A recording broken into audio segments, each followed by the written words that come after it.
কিয়ামতের ময়দানে আল্লাহ পাক রব্বুল আলামিন যখন তিনার বান্দাকে বলবেন, আমার দয়ায় তুমি জান্নাতে চলে যাও,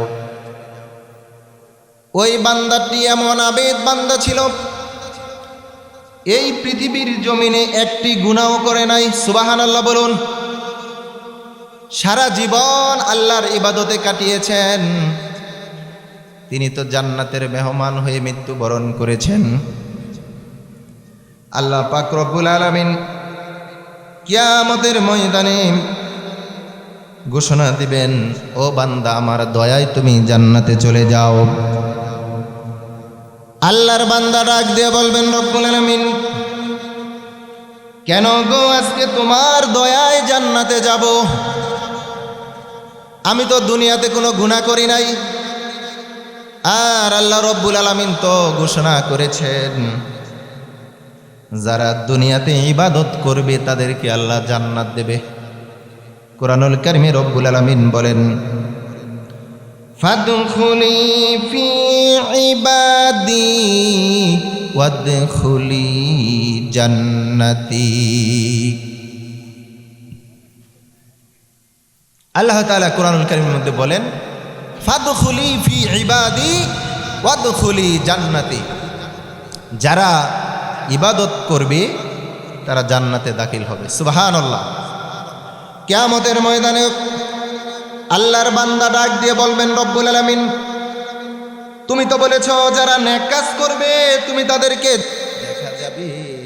আল্লাহর দেয়া চোখের নিয়ামতের পাল্লাটা ভারী হয়ে গেছে। বলুন সুবহানাল্লাহ। সম্মানিত ভাইরা আমার, এজন্য বলি, শুধু আমল দিয়ে জান্নাতে যেতে পারবো না, কিন্তু আমল ছাড়াও যাবে না। আমল করতে হবে আর আল্লাহর কাছে উসিলা খুঁজতে হবে। উসিলা কি? এই যে মাহফিলগুলা হয়, আমরা বেশি বেশি আসবো, বসবো, চোখের পানি ফেলবো। আল্লাহ পাক রব্বুল আলামিন নবী, আল্লাহ পাক রব্বুল আলামিনের হাবিব, প্রিয় নবী, দুজাহানের বাদশা নবী, উম্মতের কান্ডারি নবী মুহাম্মদুর রাসূলুল্লাহ সাল্লাল্লাহু আলাইহি ওয়াসাল্লাম বলেন, এই জান্নাতের বাগান এমন একটি বাগান, এই জায়গার মধ্যে এসে বসলে বসার সঙ্গে সঙ্গে সগীরা গুনাহগুলো মাফ হয়ে যায়। বলেন সুবহানাল্লাহ। আপনি এখানে যতক্ষণ কোরআনের আলোচনা শুনবেন, আপনার আমল নামা থেকে গুনাহগুলো ঝরতেই থাকবে। আল্লাহু আকবার বলুন। আখিরি মুনাজাত পর্যন্ত আলোচনা শুনে যদি কোনো বান্দা আল্লাহর কাছে তওবা করতে পারে, আল্লামা ইমাম কুরতুবী রহমাতুল্লাহি আলাইহি বলেন, আল্লাহ রব্বুল আলামিন এই কোরআনের মহাব্বতে যারা কোরআনের ময়দানে বসে আলোচনা শুনে আখিরি মোনাজাতে চোখের পানি ছেড়ে আল্লাহর কাছে তওবা করে বিদায় নেবে, রব্বুল আলামিন তার জীবনের তামাম গুনাহগুলোকে মাফ করে দিবে। বলুন সুবহানাল্লাহ। কিয়ামতের দিন এই নেক কাজগুলা, কিয়ামতের দিন এই কোরআন আমার আপনার জন্য সুপারিশ করবে। বলেন আলহামদুলিল্লাহ। সম্মানিত ভাইরা আমার, ওই আবেদ বান্দা এবার তাকিয়ে দেখবে, আল্লাহ পাক রব্বুল আলামিন মিজানের পাল্লায় মাত্র একটি চোখ নামক নিয়ামত উঠালেন, আরেক পাল্লায় তার তামাম জীবনের নেকিগুলা উঠালেন, কিন্তু আল্লাহর দেয়া নিয়ামত চোখের পাল্লাটা ভারী হয়ে যায়। বান্দার সাথে সাথে সেজদায় পড়ে যাবে আর ডাক দিয়ে বলবে, আল্লাহ, আমি ভুল করেছি, আমাকে মাফ করে দাও। শুধুমাত্র আমল দিয়ে পৃথিবীতে কেউ জান্নাতে যেতে পারবে না, তোমার দয়া ছাড়া জান্নাতে যাওয়া সম্ভব না। কারণ আমরা যে আমল করেছি, আমাদের এই আমল আল্লাহর এই বিশাল দয়ার কাছে, বিশাল নিয়ামতের কাছে আমাদের আমলগুলো একেবারেই তুচ্ছ। কথা বলেন ঠিক কিনা? কি আমল আমরা করছি, কতটুকু আমল আমাদের আছে? এই সমাজে আমরা কতগুলা মানুষ, আজকে যে এশার নামাজ পড়লাম, কয়জন মানুষ আমরা জামাতে উপস্থিত হলাম? এই সমাজে কতগুলা সদস্য, আজকে জান্নাতের বাগানে আমরা কয়জন বসলাম?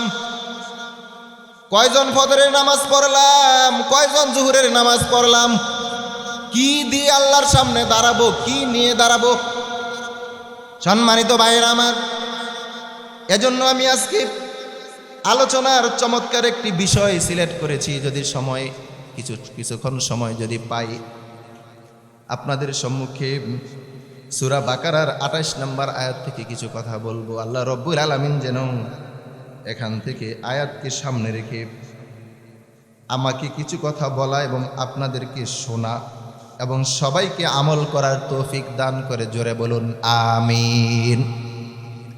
সম্মানিত ভাইরা আমার, আল্লাহ পাক রব্বুল আলামিন সূরা আল বাকারা কোরআনুল কারীমের 2 নাম্বার সূরা। কয় নাম্বার সূরা? কথা বলবেন বাবারা আমার। এই কোরআনের ময়দানে বসে যদি কথা বলেন, কথাটা বিফলে যাবে না। দুনিয়াতে কত কথা কত জায়গায় নষ্ট করি, দোকানে বসে, নির্বাচনী মিছিলে, আড্ডাখানায় কত কথা আমরা বলি। প্রত্যেকটা কথার হিসাব আল্লাহর কাছে দিতে হবে, ঠিক কি না? কিন্তু আল্লাহর জন্যে যেই সময় ব্যয় হয়, কোরআনের জন্যে যেই সময় ব্যয় হয়, কোরআনের জন্যে যদি কথা বলেন, এই কথার তো গুনাহ হবেই না। এই কথা রব্বুল আলামিন প্রতিটি কথার বিনিময়ে নেক দ্বারা আমল নামাটা পরিপূর্ণ করে দিবে। বলুন সুবহানাল্লাহ। এই জন্য কথা বলতে হবে।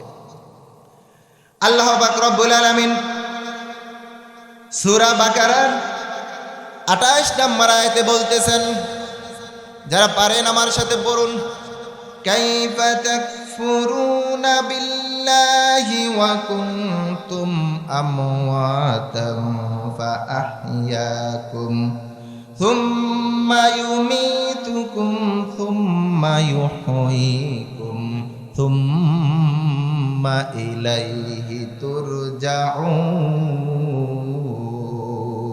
আল্লাহু আকবার। আল্লাহ পাক রব্বুল আলামিন বলে, বান্দারে শোনো, কিভাবে তোমরা আমি আল্লাহর সাথে কুফরি করো, কিভাবে আমি আল্লাহর হুকুম লঙ্ঘন করো। বলতেছেন কে? জোরে বলুন, বলতেছেন কে? যিনি আমাদেরকে সৃষ্টি করেছেন তিনি বলতেছেন, যিনি আমাদের মালিক। ও বান্দা, কিভাবে তোমরা কুফরি করো। ওয়া কুনতুম আমওয়াতান, তোমরা তো ছিলে মৃত।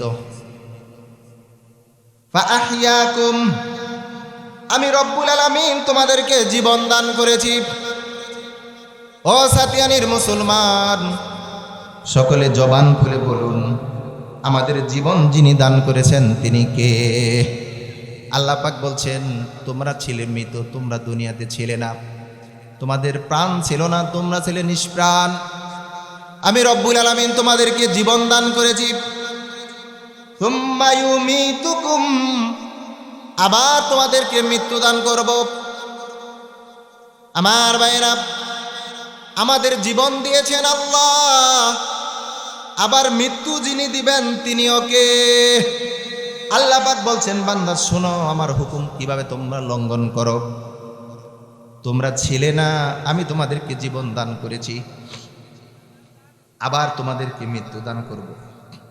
যদি এমনটা হতো, পৃথিবীতে এসেছি আবার বিদায় হয়ে চলে যাব, এখানেই শেষ, যদি এমনটা হতো তাহলে একটা কথা ছিল, আমরা যা খুশি করতে পারতাম। কারণ দুনিয়াতে এসেছি 20, 40, 50 বছর বাঁচবো, তারপরে মারা যাব, আর কিছু নাই। এমনটা যদি হতো তাহলে আল্লাহর হুকুম না মানলেও চলতো নাকি? কথার কথা। আল্লাহ পাক রব্বুল আলামিন বলছে, বান্দা তোমরা ছিলে না, তোমাদেরকে আমি জীবন দিয়েছি। সুম্মা ইউমীতুকুম, আবার তোমাদেরকে মৃত্যু দিব। তারপরে রব্বুল আলামিন বলছেন, সুম্মা ইউহয়ীকুম, এই মৃত্যুই তোমাদের জন্য শেষ নয়, আমি রব্বুল আলামিন আবার তোমাদেরকে জীবিত করব। বলেন সুবহানাল্লাহ। কখন আল্লাহ তাআলা আমাদেরকে জীবিত করবেন? আল্লাহ তাআলা আমাদেরকে একবার জীবিত করবেন কবরের মধ্যে।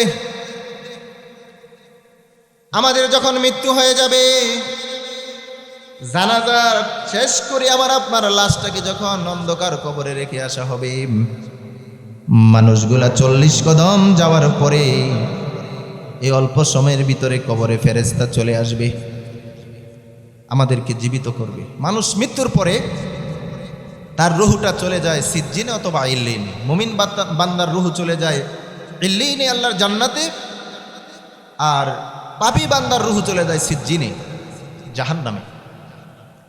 কবরের মধ্যে যখন ফেরেশতা আসবে, আল্লাহ তাআলা রুহটাকে আবার দেহের ভিতরে প্রবেশ করিয়ে দিবেন। বান্দাকে জীবিত করা হবে, প্রশ্ন করা হবে, জবাব শেষে যারা মুমিন বান্দা কিয়ামত পর্যন্ত তাদেরকে কবরে জান্নাতের ঘুম পাড়িয়ে দেওয়া হবে। বলুন সুবহানাল্লাহ।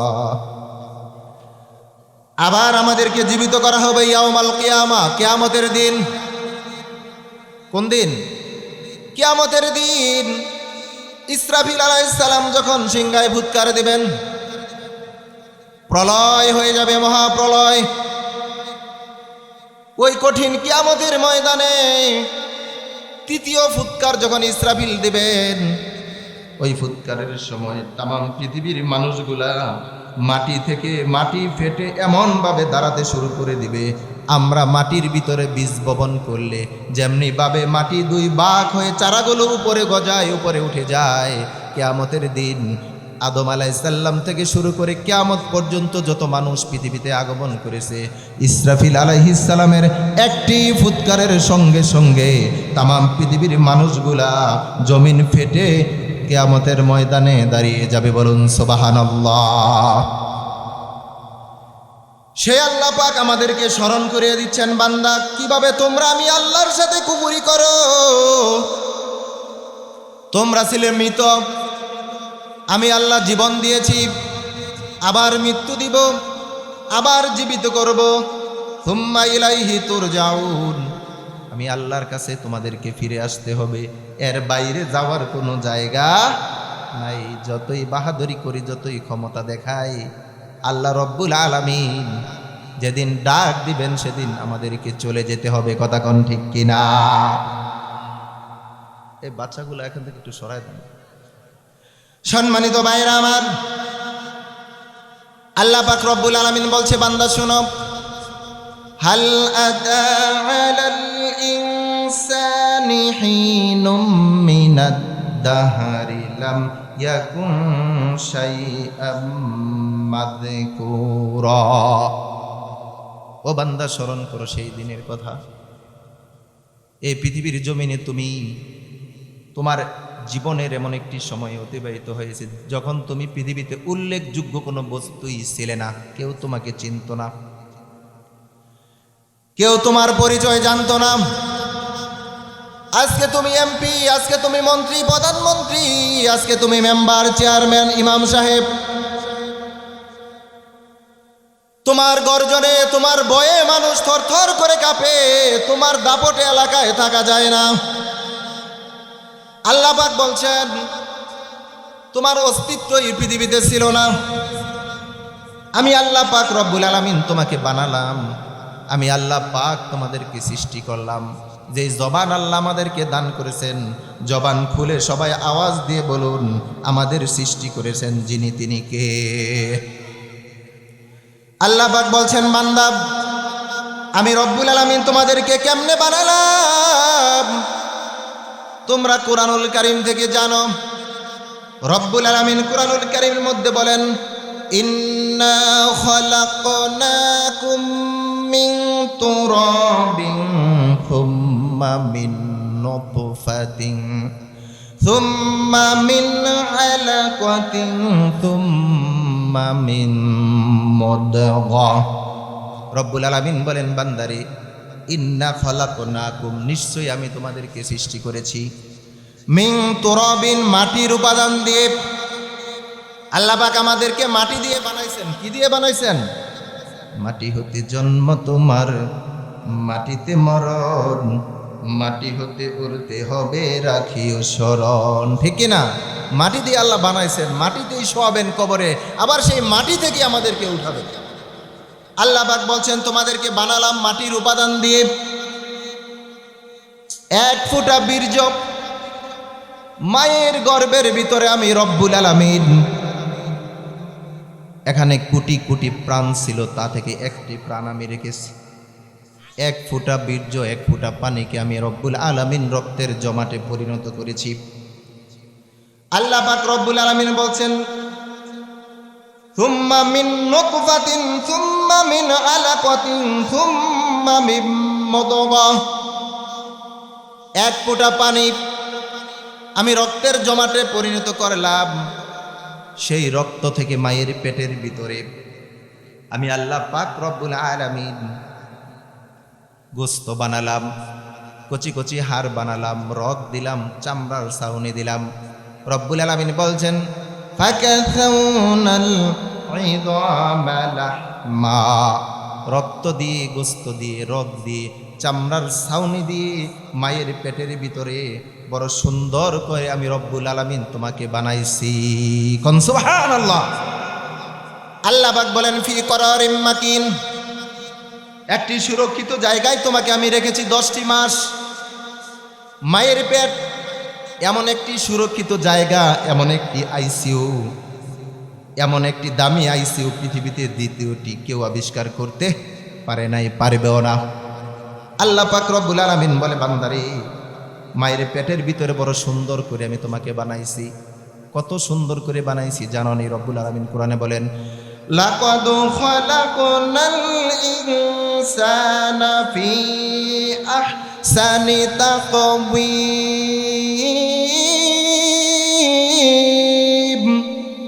আল্লাহ পাক বলছেন বান্দা তোমাকে আমি অনেক সুন্দর করে বানাইছি। সুবহানাল্লাহ বলেন। আমাদেরকে সৃষ্টি করেছেন কে? সেই আল্লাহই বলছেন বান্দা তোমাদেরকে আমি সুন্দর করে বানাইছি। তাহলে যিনি আল্লাহ, যিনি আমাদেরকে বানাইছেন, তিনি বলছেন তোমাদেরকে সুন্দর করে বানাইছি। আল্লাহ যে আমাদেরকে বানাইলেন, এই বানানোর পিছনে কোনো উদ্দেশ্য আছে না নাই? এই পৃথিবীর জমিনে মানুষ যদি 1 টাকার একটা জিনিসও বানায়, এই পৃথিবীর জমিনে একটা সুই যিনি আবিষ্কার করেছেন, ওই সুই আবিষ্কারের পিছনে কোনো উদ্দেশ্য আছে না নাই? যে আল্লাহ আকাশ বানালেন, জমিন বানালেন, মানব মণ্ডলী সৃষ্টি করলেন, এত বিশাল পৃথিবী আল্লাহ বানালেন, এত নেয়ামতরা যে আমাদেরকে দান করলেন, আমাদেরকে বানালেন, আমাদের বানানোর পিছনেও উদ্দেশ্য আছে না নাই? আলোচনা শুনতে থাকুন। আল্লাহ পাক বলছেন মায়ের পেটের ভিতরে বড় সুন্দর করে তোমাকে বানালাম, এমন একটি সুরক্ষিত জায়গায় রাখলাম যেখানে দুনিয়ার কোনো আলো বাতাস পৌঁছতে পারে না, দুনিয়ার কোনো দূষী, দুনিয়াতে কত দূষিত বাতাস আছে না, বাতাস লেগে মানুষের প্যারালাইজ হয়ে যায়, গায়ের মধ্যে ঠোসা পড়ে যায়। আল্লাহ বলে বান্দা আমি সিস্টেমটা আমার মতো করে তোমাকে মায়ের পেটের ভিতরে রাখলাম, যাতে করে দুনিয়ার কোনো খারাপই, দুনিয়ার কোনো কিছু তোমার পেটে প্রবেশ করতে না পারে। তারপরে আল্লাহ পাক বলছেন বান্দা তুমি দুনিয়া এসে আজকে আমার হুকুম মানো না, আমার হুকুম লঙ্ঘন করো, আমি আল্লাহ ইচ্ছে করলে মায়ের পেটের ভিতরে তোমাকে রক্তের পিণ্ডের আকারেই নষ্ট করে দিতে পারতাম। আল্লাহ কি পারতেন না? আল্লাহ পাক বলেন বান্দা তোমাকে হাত দিলাম, তোমাকে পা দিলাম, ডাগর ডাগর জুটি চোখ দিলাম, বাঁশির মতো একটি নাক দিলাম, মুক্তার দানার মতো 32টি দাঁত দিলাম, গোলাপের পাপড়ির মতো 2টি ঠোঁট দিলাম। বান্দারে কত চমৎকার করে তোমাকে বানালাম।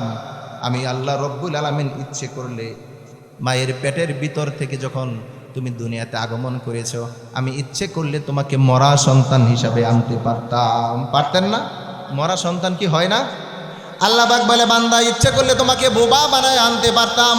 যেই জবান দ্বারা আজকে কোরআনের বিরুদ্ধে কথা বলো, যেই জবান দ্বারা আলেমদের বিরুদ্ধে কথা বলো, যেই জবান দ্বারা আল্লাহর বিরুদ্ধে কথা বলো, আমি আল্লাহ ইচ্ছে করলে তোমারে বোবা বানায়ও দুনিয়াতে আনতে পারতাম। ঠিক কি না?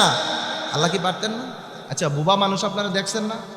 দুনিয়াতে আসছে, সব আছে, মুখ আছে, কান আছে, নাক আছে, চোখ আছে, কথাও বলতে পারে না, কানেও শুনতে পারে না। আল্লাহ মাঝে মধ্যে কিছু দিয়া দেখায় যে বান্দা আমিও ইচ্ছে করলে তোমাকে বোবা বানাইতে পারতাম। আল্লাহ পাক রব্বুল আলামিন বলে আমি তোমাকে নিখুঁতভাবে বানালাম। খলাকল ইনসান, মানুষ আমি রব্বুল আলামিন বানালাম। আল্লাহ পাক বলেন মায়ের পেটের ভিতরে 43 যখন চলে গেল, যখন তোমাকে রুহ দিলাম, রুহ যখন চলে আসলো তোমার ক্ষুধা লাগলো, খাবারের উদ্রেক হলো, কারণ যার প্রাণ আছে তার ক্ষুধাও আছে। ঠিক কি না? আল্লাহ পাক বলে বান্দারে আজকে দুনিয়ার জমিনে তুমি বড় হয়ে গেছো, আমি আল্লাহর হুকুম লঙ্ঘন করো, তোমরা কুফরি করতেছ। মায়ের পেটের ভিতরে যখন তোমার রুহ চলে আসলো, ক্ষুধার যন্ত্রণা তোমার শুরু হয়ে যাবে। পৃথিবীর কোনো নেতা, কোনো ডাক্তার, কোনো মা বাপ, কোনো চিকিৎসা বিজ্ঞানী, কারোর ক্ষমতা নাই মায়ের পেটের ভিতরে খাবার সরবরাহ করার, সাপ্লাই দেওয়ার। আল্লাহ পাক রব্বুল আলামিন বলে বান্দারে আমি রব্বুল আলামিন মায়ের পেটের ভিতরে তোমার খাবারের ব্যবস্থা করেছি। বলেন সুবহানাল্লাহ। কেমনে খাওয়ালাম রে বান্দা? মায়ের পেটের ভিতরে আমি আল্লাহ পাক রব্বুল আলামিন মায়ের নাভির সঙ্গে তোমার নাভির সাথে একটা তার লাগাই দিছি। সুবহানাল্লাহ বলুন। মায়ের নাভির সঙ্গে তোমার নাভির সাথে একটা তার লাগিয়ে দিলাম, আর মায়ের মাসিক অসুখকে বন্ধ করে দিই।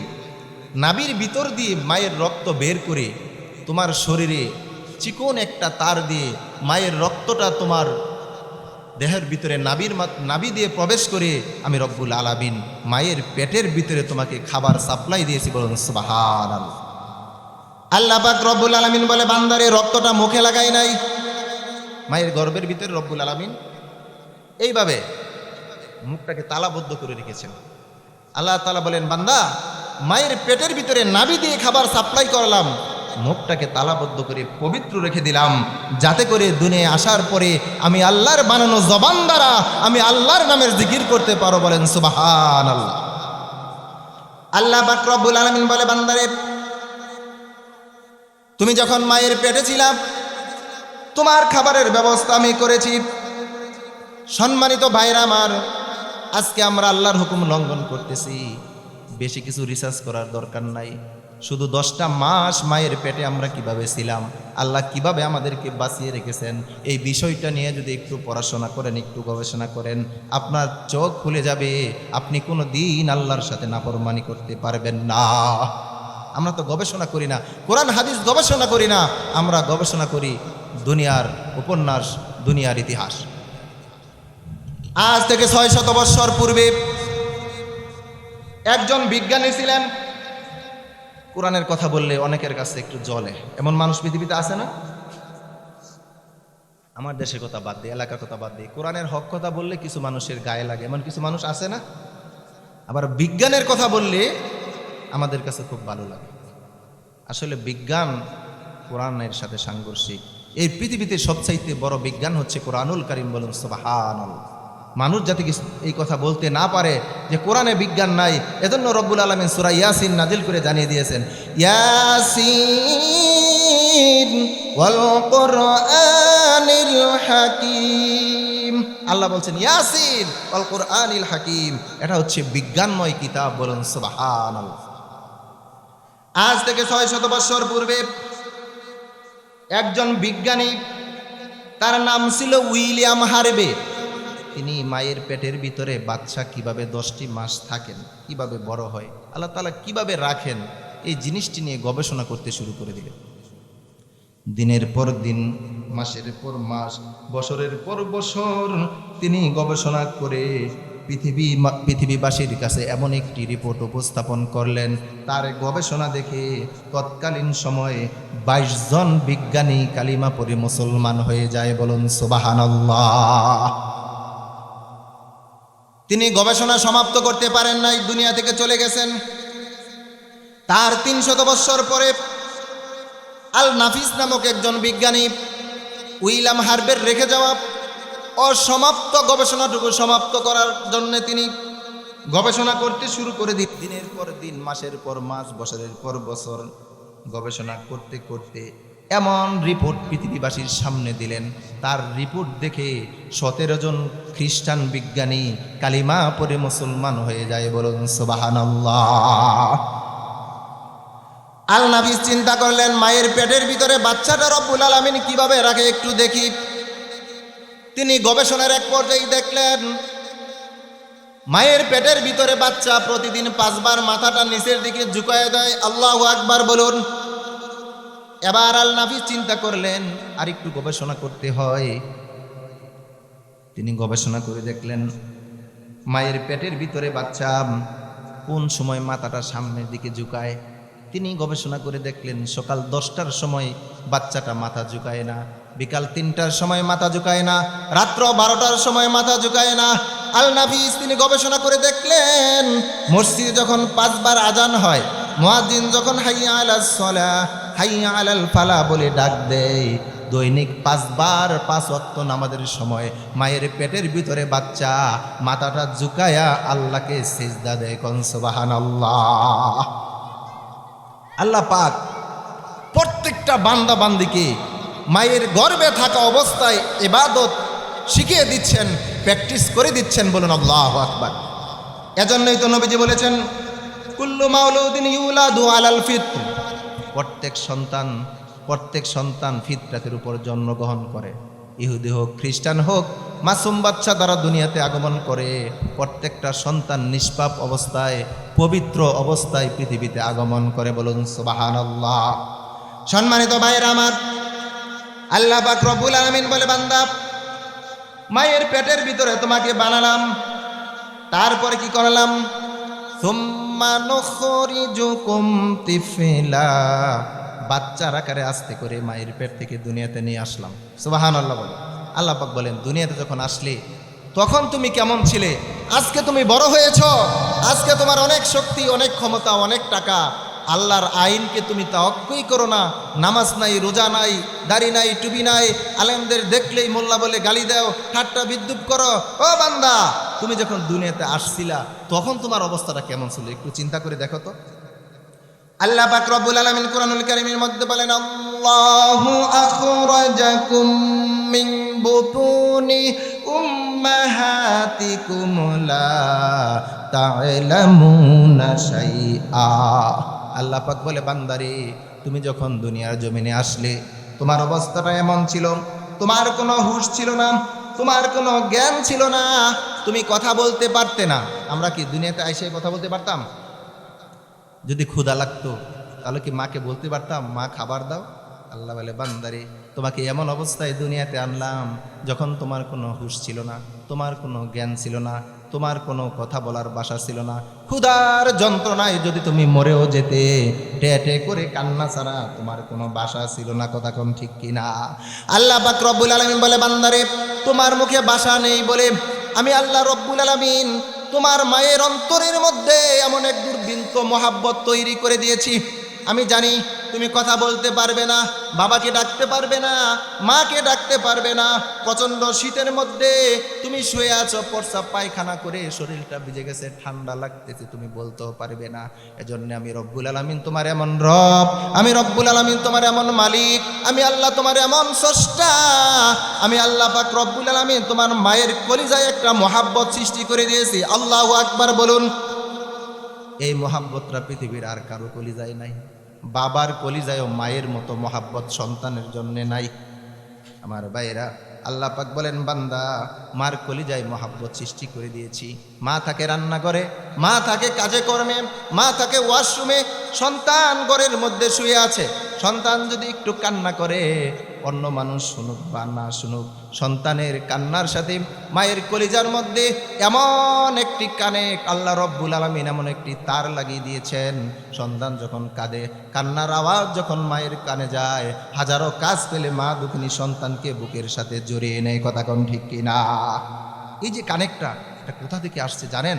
আর একটু আলোচনা শুনুন। আমরা যে এই পৃথিবী জমিনে আসলাম, মায়ের পেট থেকে পৃথিবীতে আসা পর্যন্ত বিজ্ঞানীরা বলেন, একজন সন্তান যে সবচাইতে কম নড়াচড়া করেছে, সেও মায়ের পেটের ভিতরে ৪,৫০০ লাথি মার কলিজার মধ্যে মেরেছে। আলোচনা শুনুন, একটু পরে চমৎকার আলোচনা আসছে ইনশাআল্লাহ। আল্লাহ পাক রব্বুল আলামিন বলে, বান্দারে, মায়ের মনের ভিতর আমি মহাব্বত তৈরি করে দিয়েছি, কারণ তুমি কথা বলতে পারো না।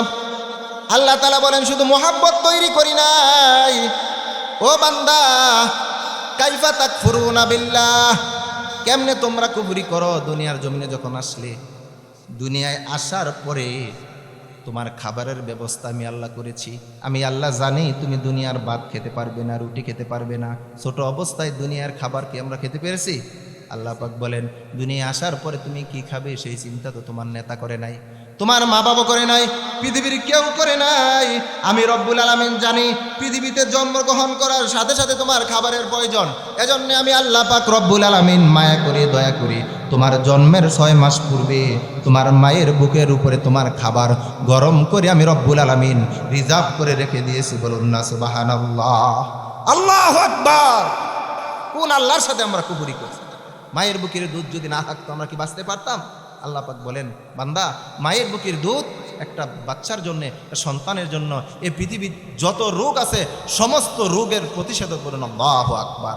মায়ের দুধের চাইতে বিকল্প ভিটামিন পৃথিবীর জমিনে দ্বিতীয়টা আর নাই। আল্লাহ পাক রব্বুল আলামিন বলে, বান্দারে আমি তোমাদেরকে সৃষ্টি করলাম আর মায়ের কলিজার মধ্যে মহাব্বত সৃষ্টি করে দিলাম, তোমাকে খাবারের ব্যবস্থা করে দিলাম বান্দা। সুতরাং যে মা তোমাকে গর্ভে ধারণ করেছে, যে বাবা তোমাকে লালন পালন করেছে, সেই মা বাবার সাথেও কিন্তু আবার খারাপ আচরণ করো না। কথা কার? আল্লাহ।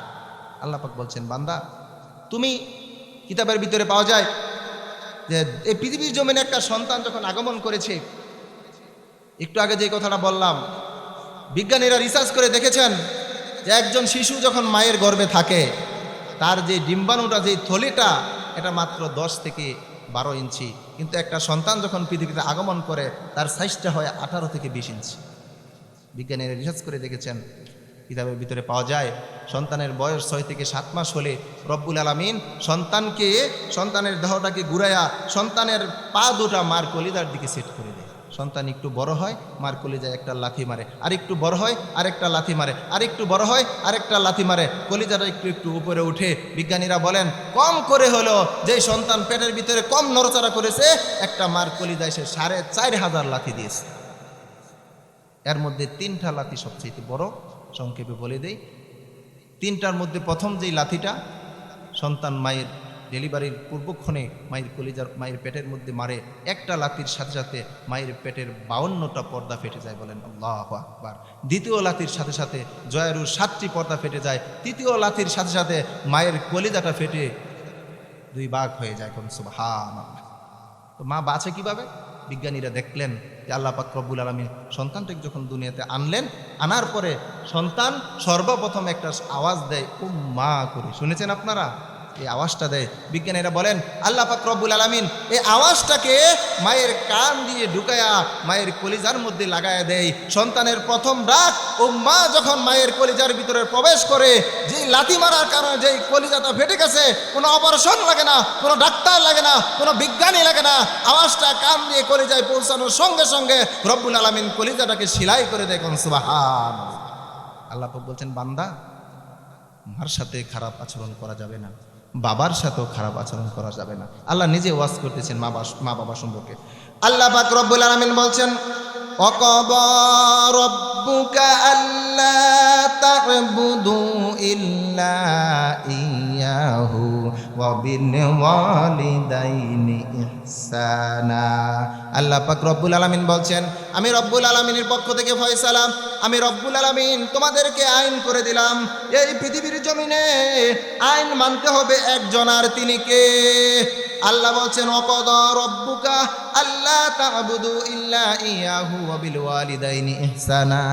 এই পৃথিবীর জমিনে আইন মানবে আমি আল্লাহর, বিধান মানবে আমি আল্লাহর, হুকুম মানবে আমি আল্লাহর, ইবাদত করবে আমি আল্লাহর, গোলামি করবে আমি আল্লাহর। আমি আল্লাহর গোলামি করার পরে 2 নাম্বার যে কাজটা তোমরা করবে, ওয়াবিল ওয়ালিদাইনি ইহসানা, মা বাবার প্রতি ইহসান করো, মা বাবার খেদমত করো, মা বাবাকে ভালোবাসো, তোমার মা বাবাকে দেখে শুনে রাখো। কথা কার? আল্লাহর। আল্লাহ পাক বলেন যে আমি আমার হুকুম মানার পরে তোমাদেরকে নির্দেশ দিয়ে দিলাম, হুকুম দিয়ে দিলাম, তোমরা মা বাবার খেদমত করো। আল্লাহ পাক রব্বুল আলামিন বলে, বান্দারে মা বাবার সাথে তোমরা কথা বলবে নরম ভাষায়। কিভাবে মার সাথে কথা বলবো, বাবার সাথে কথা বলবো, তাও আল্লাহ পাক রব্বুল আলামিন শিখিয়ে দিয়েছেন। কোরআনুল কারীমে আল্লাহ বলেন, ফালা তাকুল লাহুমা উফফিন ওয়ালা তানহারহুমা ওয়া কুল লাহুমা কওলান কারীমা। আল্লাহ পাক বলছেন, বান্দা তুমি যখন তোমার মা বাবার সাথে কথা বলো, ফালা তাকুল লাহুমা উফফিন ওয়ালা তানহারহুমা ওয়া কুল লাহুমা কওলান কারীমা। এমন কথা বলা যাবে না, মা বাবাকে এমন আঘাত দেওয়া যাবে না, এমন কষ্ট দেওয়া যাবে না যে কষ্টের কারণে মা বাবা শব্দটা বের করে। অনেক সময় কষ্ট পেলে মা বাবা বলে না, সন্তান করলি কি। আমরা আপনারা বলি না যাদের সন্তান আছে? আল্লাহ নিজে বলছেন, আল্লাহ যত জায়গায় মায়ের কথা বাবার কথা বলেছেন, আল্লাহ নিজে আবার তাফসীর করে ব্যাখ্যা করে আমাদেরকে বুঝিয়ে দিচ্ছেন। আল্লাহ বলতেছেন, বান্দা খবরদার, মা বাবার সাথে এরকম আচরণ করা যাবে না, এমন কথাটাও বলা যাবে না যেই কথা বললে মা বলবে এতটুকু শব্দ যদি মায়ের ভিতর থেকে আসে, সন্তান তোমার আচরণের কারণে তোমার জীবনটা ধ্বংস হয়ে যাবে। মা যদি কোনো সন্তানকে বদদোয়া দেয়, জীবন বরবাদ। বাবা যদি কোনো সন্তানকে বদদোয়া দেয় জীবন শেষ। কিন্তু বর্তমান জামানায় দেখা যায় অধিকাংশ যুবক মা বাবাকে ভালোবাসে ততক্ষণ, বিবাহ করে নাই যতক্ষণ। অধিকাংশ পরিবারে দেখা যায় বিবাহের আগে সন্তান মাসে যা ইনকাম করে মায়ের কাছে পাঠায়, বলে মা ভালোভাবে খাইবা, বেশি বেশি ওষুধ খাইবা, ও বাবা বেশি বেশি ওষুধ খাইবা, কাজ কামের দরকার নাই, তোমরা বেঁচে থাকলেই তো আমার বাচ্চা, তোমাদের জন্যই তো কামাই করি, তোমাদের জন্যই তো বিদেশ আসছি। যেই সন্তান বিদেশ থাকার পরে প্রতিদিন মাকে ফোন দিয়া বলে মা খাবার খাইছনি? জি বাবা খাইছি। মা তুমি যদি খাবার না খেয়ে থাকো বিদেশে আমিও খাবার খাবো না। বাবা তুমি কি ওষুধ খেয়েছো নাকি? তোমরা যদি খাবার না খাও, ওষুধ না খাও, আমি কিন্তু বিদেশে ওষুধ খাবো না। মা বাবা বলে বাবা রে আমরা ঠিকমতো খাওয়া দাওয়া করতেছি, তুমিও খাও। কিন্তু সন্তান দেশে আসলো, মা বাবা সন্তানকে দেখে সুন্দর একটি রমণী এনে দিল, পুত্রবধূ এনে দিল। ম্যাক্সিমাম পরিবারের মধ্যে দেখা যায় কিছুদিন পরে ওই সন্তানের সুর চেঞ্জ হয়ে যায়। সন্তান বিদেশ গেল, আগে প্রতিদিন মা বাবাকে ফোন দিত 2-3 বার করে, এখন দিনেও ফোন দেয় না, এক সপ্তাহ পার হয়ে যায় মাকে ফোন দেয়, বাপকে ফোন দেয়। আগে মাসে 30,000 40,000 টাকার বান্ডেল মার কাছে বাবার কাছে দিত। যুবক বিবাহ করেছে, বউয়ের কথায় বউ বলে মা বাবারে সব দিবা, তোমার ভবিষ্যৎ আছে না। নাউজুবিল্লাহ বলেন না। মা বাবা যখন আমাকে আপনাকে লালন পালন করেছেন, তারা কি ভবিষ্যতের কথা চিন্তা করেছেন? না জীবনের সমস্ত কিছু বিসর্জন দিয়ে আমাদেরকে লালন পালন করেছেন। নিজে খায় নাই, নিজে ভালো একটি পোশাক পরে নাই, ঈদগাহে নিজে গেছে পুরান কাপড় পরে, কষ্ট করে মানুষের বাড়িতে কামলা দিয়ে আমাদেরকে নতুন জামা কাপড় কিনে দিয়েছে। কথা কোন ঠিক কিনে? এখন বউয়ের কথায় সন্তান টাকাও দেয় না, মাকে ফোনে তেমন কথাও বলে না। এবার বিবির সাথে কথা বলে সন্তান, মা নিরুপায় হয়ে গিয়ে বলে বৌমা আমার কলিজার টুকরা সন্তান কি বাড়িতে ফোন দেয় না? পুত্রবধূ বলে না, বেশি ফোন দিতে পারে না। কথার ধরন চেঞ্জ হয়ে গেছে, মনে হয় যেন বাড়ির মালিক এখন সে হয়ে গেছে। আগে তো মাসে মাসে কিছু টাকা দিত, এখন তো টাকাও দেয় না, কথাও বলে না। চাকরিটা নাই, বেতন কমে গেছে, মানে যত প্রকার মিথ্যা সব বলতেছে। আরে বাবা তোমার মা বাবাকে যদি তুমি টাকা পয়সা দাও, বউটা বুঝলাম একটু অন্যরকম হয়ে গেছে, একটু করা, সে তেমন পরিবেশে গড়ে উঠে নাই, সে তোমার মাকে ভালোভাবে মেনে নিতে পারতেছে না। ও যুবক ভাই, তুমি যদি মাকে 10,000 20,000 50,000 টাকা দাও, বউ কি ধরে রাখতে পারবে? বউ কি দেখবে? আর কোথাকার বউ আসলো যে মা বাপকে আলাদা করে দেয় তোমার কাছ থেকে? আজকে ম্যাক্সিমাম পরিবারের মধ্যে বউয়ের কথায় মাকে কষ্ট দেওয়া হচ্ছে। আল্লাহ পাক রব্বুল আলামিন আমাদের এলাকার যুবক ভাইদেরকে মা বাবার খেদমত করার তৌফিক দান করুক, সকলে বলি আমিন। সম্মানিত ভাইয়েরা আমার, আল্লাহ পাক রব্বুল আলামিন বলছেন মা বাবার খেদমত করো, মা বাবার সাথে নরম ভাষায় কথা বলো। আল্লাহ তাআলা বলছেন ইম্মা ইয়াবলুগান্না ইনদাকাল কিবারা আহাদুহুমা আও কিলাহুমা। এই আয়াতের আগে আল্লাহ বলতেছেন আগের অংশে যে যখন তারা বৃদ্ধ হবে, বুড়া হবে, মা বাবা তো বেশি অবহেলিত হয় বুড়া হলে, ঠিক না? যখন ঘরে পর্সা পায়খানা করে দেয়, ঠিকমতো হাঁটতে পারে না, কথা বলতে পারে না, মায়ের ওষুধটা একটু বেশি লাগে, বাবার ওষুধটা একটু বেশি লাগে, কাপড় চোপড়গুলো ধুয়ে দিতে হয়, তখনই মা বাবা বেশি অবহেলিত হয়ে যায়। আমার আল্লাহ জানেন, এজন্য আল্লাহ তাআলা কোরআনে আয়াত নাজিল করেছেন ইম্মা ইয়াবলুগান্না ইনদাকাল কিবারা আহাদুহুমা আও কিলাহুমা। দুজনের মধ্যে কোনো একজনও যদি বৃদ্ধ হয়ে যায়, বার্ধক্যে উপনীত হয়ে যায়, তাদের সাথে জোরে জোরে কথা বলা যাবে না, তাদেরকে দমক দেওয়া যাবে না। কিভাবে কথা বলবে? উফফিন ওয়ালা তানহারহুমা, তারা যে শব্দটাও করে না। ফালা তাকুল্লাহুমা কাওলান কারীম ওয়াকুল্লাহুমা কাওলান কারীমা। নরম নরম ভাষায় মা বাবার সাথে কথা বলবে। কেমন নরম ভাষা? ছোট্টকালে আপনি যখন কান্না করতাম, মাত্র হাঁটা শিখেছি, আমরা মা বাবার সাথে কেমন, মা বাবা আমাদের সাথে কেমন কথা বলেছে। আমরা মা বাবা আমাদেরকে উঠানে নিয়ে আকাশের দিকে তাকাতো আর বলতো মা বাবা ওই যে দেখো আকাশে কি দেখা যায়। সন্তান বলতো বাবাকে আকাশে কি দেখা যায়? বাবা বলতো চাঁদ দেখা যায়। আবার বলতো কি দেখা যায়? চাঁদ দেখা যায়। আবার বলতো কি দেখা যায়? বারবার সন্তান বলতো, বাবা বলে চাঁদ দেখা যায়। বলতেছি বাবা শোনো না। বাবাকে রাগ করে একটা চটকন মারছে কানের মধ্যে। আল্লাহ পাক বলেন বান্দা ছোট্টকালে তোমাকে যত্ন করে মা বাবা লালন করেছে, লালন পালন করেছে। আজকে তুমি বড় হয়েছ, মা বাবা বৃদ্ধা হয়ে গেছে, তারা ছোট হয়ে গেছে। কারণ বুড়া মানুষ আর বাচ্চাদের আচরণ তো একরকম, ঠিক কিনা? আজকে তারা দুইটা কথা বেশি বললে তোমাদের কাছে ভালো লাগে না। আল্লাহ পাক বলছেন, যুবকেরা ও পৃথিবীবাসী সাবধান, মা বাবার সাথে খারাপ আচরণ করা যাবে না। ওয়াকফিদ লাহুমা জানাহাদ্দুল্লি মিনার রহমা, তাদের প্রতি নরম হও, রহমতের ডানা প্রসারিত করে দাও, আর সর্বদা মা বাবার জন্য দোয়া করো। কি বলে দোয়া করব? আল্লাহ পাক রব্বুল আলামিন বলে, বান্দা দোয়াটা আমি শিখিয়ে দিলাম, আমরা সবাই দোয়াটি পারি। আমার সাথে বলুন, অকুর রব্বিরহামহুমা কামা রব্বায়ানি সগীরা। দোয়াটা পারি না? রব্বিরহামহুমা কামা রব্বায়ানি সগীরা। 5 ওয়াক্ত নামাজের পরে প্রতিদিন আমরা নিজে এই দোয়াটা মা বাবার জন্য করব। পারবো না ইনশাআল্লাহ? সম্মানিত ভাইয়েরা আমার, আজকে যদি আমি আপনি মা বাবাকে খেদমত করতে পারি, তাদের কদর করতে পারি, আমার আপনার সন্তানও ভবিষ্যতে আমাকে আপনাকে কদর করবে।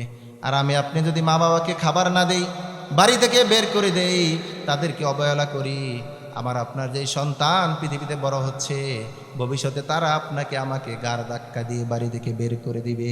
ঠিক কিনা? কামা তাদিনু তুদানু, একটি প্রবাদ বাক্য আছে, যেমন কর্ম তেমন ফল। আমার ভাইরা, এই যে বাংলাদেশের মধ্যে এত বৃদ্ধাশ্রম, ঢাকার একটি বৃদ্ধাশ্রমের মধ্যে সাংবাদিকরা ঈদের সময় গিয়েছিল, যাওয়ার পরে একজন মহিলাকে প্রশ্ন করলো যে, মাগো, আপনাকে দেখে তো মনে হয় আপনি খুব ভালো ঘরের লোক ছিলেন, আজকে আপনি বৃদ্ধাশ্রমে কেন? মা ডাক দিয়ে বলতেছে, বাবা, আমার একটি মাত্র পুত্র, ছোট্টকালে তার বাবা মারা যায়, আমি মা বড় কষ্ট করে তাকে লেখাপড়া করাইছি, তাকে বড় করেছে, সে এখন কোটি কোটি টাকার মালিক হয়েছে, বাড়ি গাড়ি কিছুর অভাব নাই। কিন্তু যে বিবাহ করলো, বউয়ের কথায় সে আমাকে বৃদ্ধাশ্রমে রেখে গেল। আজ 5-6 বছর হয়ে যায়, বৃদ্ধাশ্রমে মাসে মাসে টাকা পাঠায়, কিন্তু আমার সন্তান একটা বারো আমাকে দেখতে আসে না। নাউযুবিল্লাহ। সন্তান মা বাপকে দেখতে আসে। এজন্য আমাদেরও দায়িত্ব আছে, আমাদেরও কর্তব্য আছে, আমরা মা বাবার খেদমত করব এবং সন্তানদেরকে দ্বীনি শিক্ষা দেব। কি শিক্ষা দেব? দ্বীনি শিক্ষা দেব। আল্লাহ পাকের হাবিব যে বলছেন, কুল্লু মাউলিদিন ইউলাদু আলাল ফিতরি, প্রত্যেকটা সন্তান দুনিয়াতে আগমন করছে ফিতরাতের উপর। আমরা সন্তানকে ছোট্ট কাল থেকে নিয়ম হচ্ছে 7 দিনের দিন সুন্দর একটা নাম রাখা, আকিকা করা, আর সন্তানকে দ্বীনের পথে পরিচালিত করা। আজকে দেখেন আমাদের ব্যর্থতা কোথায়। আমাদের সন্তান স্কুলে যান, কলেজে যান, কিন্ডার গার্ডেনে যান, বাচ্চার অভাব নাই, স্কুলগুলো ভরে যায়, সকালে মক্তবে যান, মসজিদের মাইকে হুজুর প্রতিদিন বাচ্চাদেরকে ডাইকে ডাইকে মসজিদে আনতে হবে। যেটা আমাদের সবচেয়ে জরুরি, যেটা আমাদের শিক্ষা করা ফরজ আমার আপনার সন্তানের জন্য, সেটা আজকে আমরা করতেছি না। সন্তানদেরকে ছোট্ট কাল থেকে আমরা ইংরেজি শেখাচ্ছি, বাংলা শেখাচ্ছি, গণিত শেখাচ্ছি, কিন্তু কোরআন শেখাচ্ছি না। ছোট্ট কাল থেকে যদি সন্তান কোরআন পড়তে না পারে, নামাজ পড়তে না পারে, আদব কায়দা না শিখে, পর্দা না শিখে, ওই সন্তান তো বড় হয়ে আপনার সাথে আমার সাথে বেয়াদবি করবেই। এজন্য মুসলমান ভাইরা আমার, সন্তানদেরকে দ্বীনি শিক্ষা দিতে হবে। আর যুবক ভাই হাতে পায়ে ধরে বলে যায়, প্রয়োজনে পা দুটি বাড়িয়ে দাও, আমি পায়ে ধরে বলে যাব, যারা মা বাবার সাথে বেয়াদবি করেছো, আজকের পর থেকে মা বাবার কাছে ক্ষমা চেয়ে নিবা, না হয় তোমার কোনো আমল কাজে লাগবে না, তোমার কামাই রুজিতে তুমি বরকত পাইবা না, কিছুতে বরকত পাইবে না। আল্লাহ পাক রব্বুল আলামিনের হাবিবের কাছে প্রশ্ন করা হয়েছিল, নবীজি আমরা খেদমত করব কার? সাহাবীদের প্রশ্নের জবাবে নবীজি বলেছেন মায়ের, তারপরে কার? নবীজি বলেছেন মায়ের, তারপরে কার? নবীজি বলেছেন মায়ের, তারপরে কার? নবী বলেছেন বাবার। 3 বার মায়ের কথা বলেছেন, কারণ সন্তান লালন পালন করতে গিয়ে মা সবচাইতে বেশি কষ্ট করেছে। আমার ভাইরা, এই পৃথিবীর জমিনে মায়ের খেদমত আমরা কেন করব? আল্লাহ পাক রব্বুল আলামিন ওয়াজ করতেছেন, ওয়া ওয়াসাইনাল ইনসানা বিওয়ালিদাইহি ইহসানা হামালাতুহু উম্মুহু কুরহাও ওয়া ওয়াদাআতুহু কুরহা। আল্লাহ বলেন মা বাবার খেদমত কেন করবা? শোনো, ওয়াজ তো শেষ হয়ে যায় নাই। তোমার মা তোমাকে গর্ভে ধারণ করেছে অত্যন্ত কষ্টের সাথে, তোমাকে দুগ্ধ পান করেছে অত্যন্ত কষ্টের সাথে, তোমাকে ছোট থেকে বড় করেছে অত্যন্ত কষ্টের সাথে। এজন্যে মা বাবার খেদমত করো, কারণ যাদের গর্ভে বাচ্চা আসে, যাদের বেবি আছে, দেখবেন 10টা মাস ওই মা ঠিকমতো খাইতে পারে না, ঠিকমতো ঘুমাইতে পারে না। মার বেদনা যখন শুরু হয়ে যায়, মা কাউকে জানায়ও না, একান্তে গোপনে ঘরে যেয়ে বসে বসে মা কাঁদে। একটা জীবন্ত মানুষ আর একটা জীবন্ত মানুষকে মায়ের পেটের ভিতরে 10 মাস 10 দিন বোঝা পাইতেছে। শুধু এখানেই শেষ? যখন বাচ্চাটা প্রসব হয়, আজকের বিজ্ঞান বলছে এই পৃথিবীর মানুষের শরীরের যে ব্যথা 45 থেকে 47 ইউনিট ব্যথা সহ্য করার মতন ক্ষমতা একজন সুস্থ মানুষের আছে। এর বেশি হলে সে মারা যাবে। কিন্তু একজন মা, তার যখন প্রসব বেদনা উঠে যায়, তার ব্যথার তীব্রতা এত বেশি, কোনো সময় ব্যথাটা 57 ইউনিট পর্যন্ত চলে যায়। বলুন আল্লাহু আকবার। আল্লাহর কুদরতে মা বেঁচে আছে। কোনো বাবার যদি এই ব্যথা উঠতো, কোনো বাবার কলিজায় যদি সন্তান 4,500 না একটা লাথি মারতো, কোনো বাবা পৃথিবীতে বাঁচতে পারত না। এই জন্য আল্লাহ বলছেন, যেই মা বাবা এত কষ্ট করলো, যেই মা তোমাকে গর্ভে ধারণ করলো, সেই মা বাবার সাথে বেয়াদবি করবা না। মা বাবার খেদমত করো, মা বাবার কাছ থেকে দোয়া নাও, তোমার জীবনটা ধন্য হয়ে যাবে। আর মা বাবার সাথে বেয়াদবি করবা, তুমি জাহান্নামে চলে যাবে। আল্লাহর নবীর সাহাবী হযরতে আলকামা রাদিয়াল্লাহু তাআলা আনহু, কার সাহাবী? নবীজির সাহাবী। তিনি মৃত্যুর যন্ত্রণায় ছটফট করতেছেন। নবীজির কাছে খবর গেল, নবীজি আপনার সাহাবী আলকামা তো মৃত্যুর যন্ত্রণায় ছটফট করতেছে। নবীজি বললেন, তাকে কালিমার তালকিন দাও। সাহাবীরা এসে কালিমার তালকিন দিতে শুরু করলেন, কিন্তু আলকামার জবান দ্বারা কালিমা আসে না। নবীজির কাছে চলে গেলেন, নবীজি অবস্থা তো ভয়াবহ, আলকামার জবান দিয়ে কালিমা আসে না, আটকে যাচ্ছে। আমার নবীজি বললেন, আলকামার বাড়িতে খবর লাগাও, কে কে বাড়িতে আছে। বাড়িতে গিয়ে দেখলেন বৃদ্ধ মা, মাকে নিয়ে আসো। আল্লাহর নবী মাকে ডেকে বললেন, মাগো, তোমার সন্তান কি তোমার সাথে কোনোদিন বেয়াদবি করেছে নাকি? তোমার সন্তান কি কোনোদিন তোমার সাথে বেয়াদবি করেছে? মা বলতেছে, নবীজি আমি বলতে চাই না, যেহেতু আপনি জিজ্ঞাসা করেছেন। আমার সন্তান এই পৃথিবীর জমিনে থাকা অবস্থায় আমাকে এত কষ্ট দিয়েছে, আমি আমার সন্তানকে বদদোয়া দিয়ে দিয়েছি। নবীজি বলতেছেন, মাগো, আপনার সন্তান তো জাহান্নামে চলে যাবে, জাহান্নামের আগুনে জ্বলবে, তার জবানে কালিমা আসতেছে না, আপনি তাকে মাফ করে দেন। মা ডাক দিয়ে বলে, নবীজি আমার সন্তান আমার কলিজায় লাথি দিয়েছে, এই পৃথিবীর জমিনে আমাকে এত কষ্ট দিয়েছে, আমি তাকে ক্ষমা করতে পারবো না। কিয়ামতের দিন তার যত শাস্তি হয় হোক, আমি তো আর দেখব না। নবীজি বলতেছেন, মাগো, তুমি যদি ক্ষমা না করো সে তো জ্বলবে, জ্বলুক। আল্লাহ নবী বলছেন, সাহাবীরা তোমরা কাষ্ঠ জোগাড় করো। কাষ্ঠ জোগাড় করা হলো, আগুন ধরিয়ে দেওয়া হলো। মা ডাক দিয়ে বলেন, ওগো নবীজি, আগুন কেন জ্বালানো হচ্ছে? আল্লাহর নবী বলে, তোমার সন্তান কবরে গিয়েও তো জাহান্নামের আগুনে জ্বলবে, কিয়ামতের দিন জাহান্নামের আগুনে জ্বলবে। তার চাইতে ভালো আজকে দুনিয়ার জমিনে তাকে পুড়ে ছাই করে দে। চোখের সামনে সন্তানকে পুড়বে, মা কি সহ্য করতে পারে?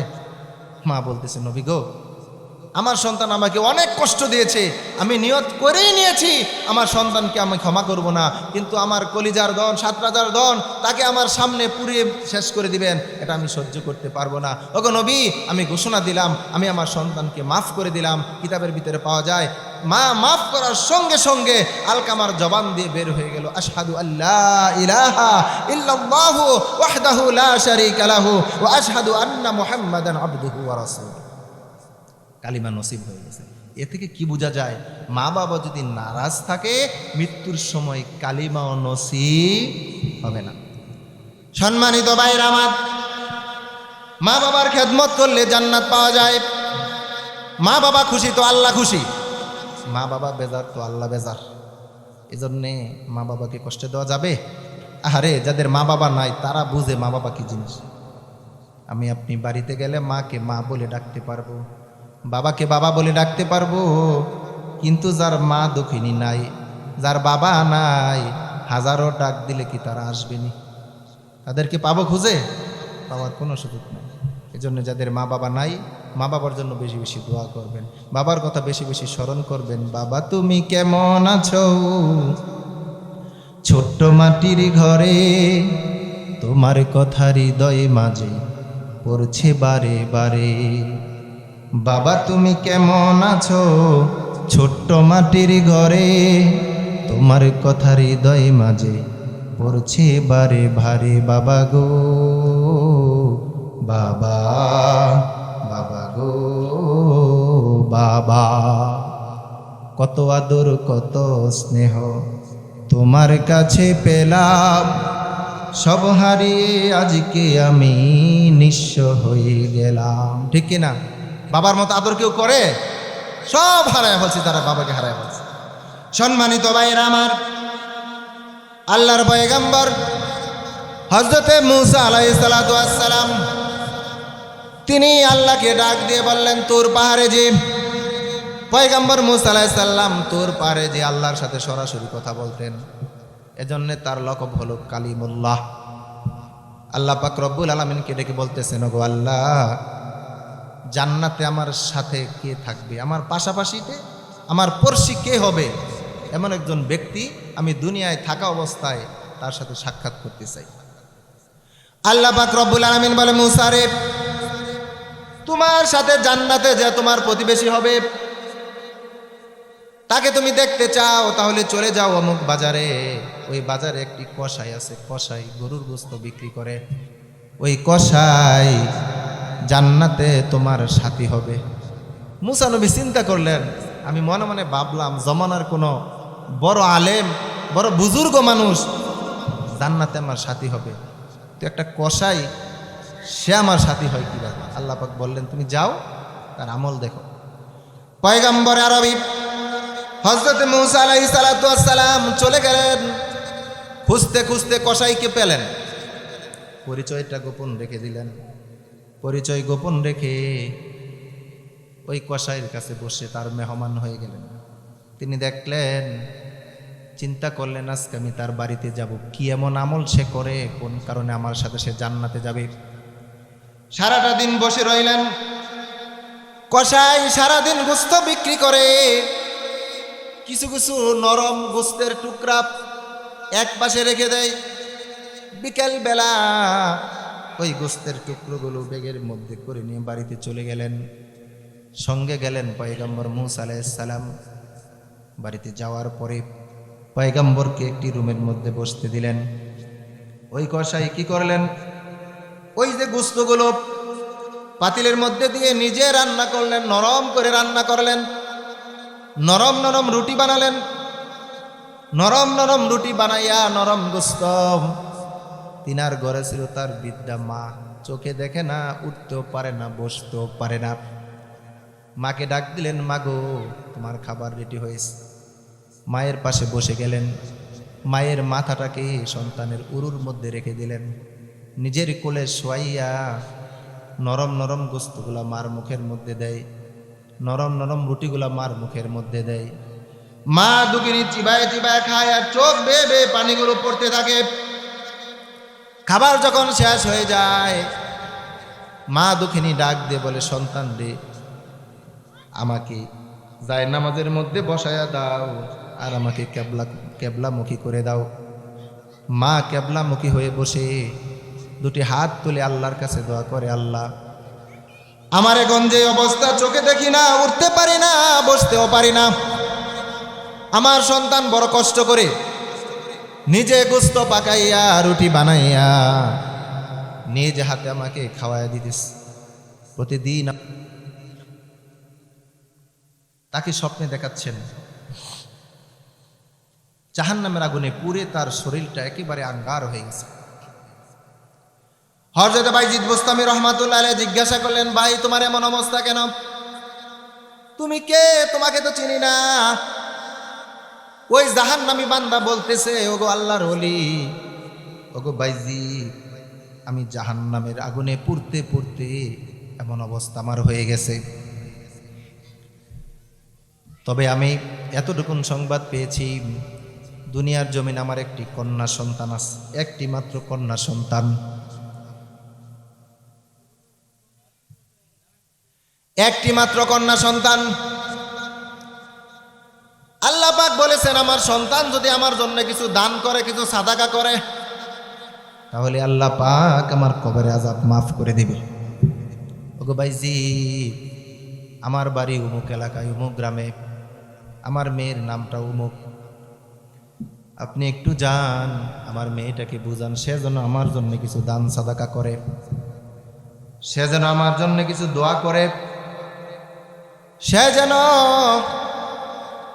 আমার সম্পদ থেকে কিছু সাদাকা করে, কিছু দান করে আমার জন্য দোয়া করে, আমার সন্তান যদি দোয়া করে আল্লাহ আমাকে মাফ করে দিবে। সুবহানাল্লাহ বলুন।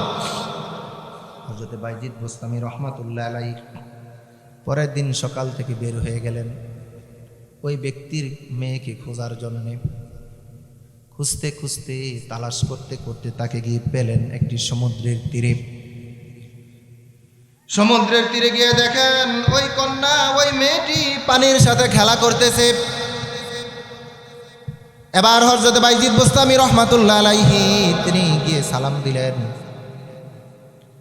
ওই কন্যাটা হাসি দিয়ে বললেন, ওগো আল্লাহর ওলি, আমি তো খারাপ মহিলা, আমি তো একটা বেশ্যা নারী, আপনি কেন আমার কাছে আসলেন? আমি তো খারাপ, চরিত্রহীনা। বলতেছে আমি এসেছি প্রয়োজন আছে। ও মা, তোমার তো বাবা দুনিয়ার জমিনে নাই। বলে জি নাই, অনেক আগেই মারা গেছে। মাগো, তোমার বাবা কবরের মধ্যে বড় কষ্টে আছে, জাহান্নামের আগুনে জ্বলতেছে। সন্তান বলে আমি কি করব? কন্যা নাউজুবিল্লাহ, সন্তানও তো কুসন্তান, বলে আমি কি করব? আল্লাহর ওলি ডাক দিয়ে বললেন, মা, তুমি যদি তোমার বাবার জন্য কিছু দান সাদাকা করো তাহলে আল্লাহ তাআলা তার কবরে আযাব মাফ করে দিবে। সুবহানাল্লাহ বলো। যদি কিছু দান সাদাকা করো তাহলে আল্লাহ পাক কবরে আযাবকে মাফ করে দিবে। এবার ওই কন্যাটা হাসতেছেন, ঠাট্টা বিদ্রুপ করতেছেন। বলে আমি দান করলে নাকি বাবা জাহান্নাম থেকে মুক্তি পাবে? সে ঠাট্টা বিদ্রুপ করে সমুদ্র থেকে একটু পানি হাতের মধ্যে নিলেন।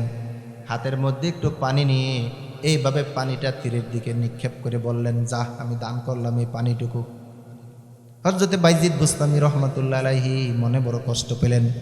আহারে কেমন সন্তান, বাবা জাহান্নামের আগুনে জ্বলতেছে শুনেও তার মনে কোনো অনুশোচনা নাই। চলে গেলেন হযরত বাইজিদ বুস্তামি রহমাতুল্লাহ আলাইহি। পরের দিন ঘুমের ঘরে তিনি স্বপ্নে দেখলেন, আগের দিন যেই লোকটা কুৎসিত কালো জাহান্নামী চেহারা নিয়ে আসছিল, আজকে সাদা দবদবে একটা যুবক, জান্নাতি চেহারা। হযরত বাইজিদ বুস্তামি রহমাতুল্লাহ আলাইহি জিজ্ঞাসা করলেন, ভাই তুমি কে? বলে আমি সেই লোক যার চেহারাটা ছিল কুৎসিত, যার চেহারাটা ছিল কালো। আমি আপনার সাথে কালকে সাক্ষাৎ করেছিলাম, আমি ছিলাম জাহান্নামী। আপনি আমার বড় উপকার করেছেন। হযরত বাইজিদ বুস্তামি রহমাতুল্লাহ আলাইহি বলেন, আমি আবার কি উপকার করলাম? তোমার মেয়ের কাছে গিয়েছি, তোমার মেয়ে তো তোমাকে কোনো দান করেই নাই, সাদাকা দেই নাই, আরো হাসি ঠাট্টা করেছে, বিদ্রুপ করেছে। এবার আল্লাহর বান্দা ডাক দিয়ে বলেন, ওগো আল্লাহর ওলি বাইজিদ, আমার সন্তান আমাকে দান করেছে, সাদাকা দিয়েছে। বলে কিভাবে দিয়েছে? ওই যে সমুদ্র থেকে একটু পানি নিয়ে সমুদ্রের তীরের দিকে নিক্ষেপ করেছে, ওই পানিটা সমুদ্রের তীরে পড়েছে, সেখানে ছোট্ট একটি গর্ত ছিল। ওই গর্তের ভিতরে একটা পোকা ছিল। পোকাটা দীর্ঘদিন যাবৎ পানি পান করতে পারে না, গলাটা শুকিয়ে যায়। আলহামদুলিল্লাহ বলি সবাই, একটা আওয়াজ দিয়ে বলুন না আলহামদুলিল্লাহ। আমাদের প্রধান আলোচক আমাদের মঞ্চে চলে এসেছে, খুশির সাথে বলুন আলহামদুলিল্লাহ। যারা ডানে বামে পিছনে বাইরে আছেন সবাই মঞ্চে চলে আসেন, হুজুর এখনই আলোচনা নিয়ে আসবেন ইনশাআল্লাহ।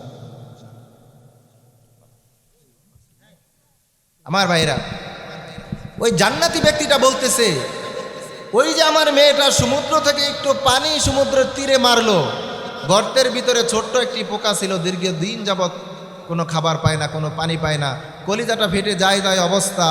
এই পানিটুকু গর্তে যাওয়ার কারণে পানি পান করে সে জীবনটা ফিরে পেয়েছে। ওই পোকা আল্লাহর কাছে বলেছে, আল্লাহ, যার উসিলায় পানি পাইলাম, যার উসিলায় আমি আবার বেঁচে গেলাম, তার মা বাবা যদি কবরে থাকে, কবরে আযাব তুমি মাফ করে দিও। বলেন সুবহানাল্লাহ। এই ছোট্ট একটু দানের কারণে আল্লাহ রব্বুল আলামিন তার কবরে আযাব মাফ করে তাকে জান্নাতি বানিয়ে দিয়েছেন। এজন্য বাবাজিরা, যাদের মা নাই, যাদের বাবা নাই, হাতে পায়ে ধরে বলে যায় 5 ওয়াক্ত নামাজ পড়ে পড়ে মা বাবার জন্য দোয়া করবেন, মসজিদে দান করবেন, মাদ্রাসায় দান করবেন, আজকের ওয়াজে দান করে হুজুরের কাছে সবাই দোয়া চাইবেন, আল্লাহ যেন এলাকার যতগুলা মা বাবা কবরে আছে সবার কবরকে যেন জান্নাতের টুকরা বানিয়ে দেয়। সকলে বলি আমিন। আর আমাদের যাদের মা বাবা বেঁচে আছে আল্লাহ তাআলা সবাইকে হায়াতে তৈয়্যিবা সিহাতে কুল্লিয়া দান করুক। সকলে বলি আমিন। ওয়া আখিরি দাওয়ানা আনিল হামদুলিল্লাহি রাব্বিল আলামিন। আসসালামু আলাইকুম ওয়া রাহমাতুল্লাহি ওয়া বারাকাতুহু।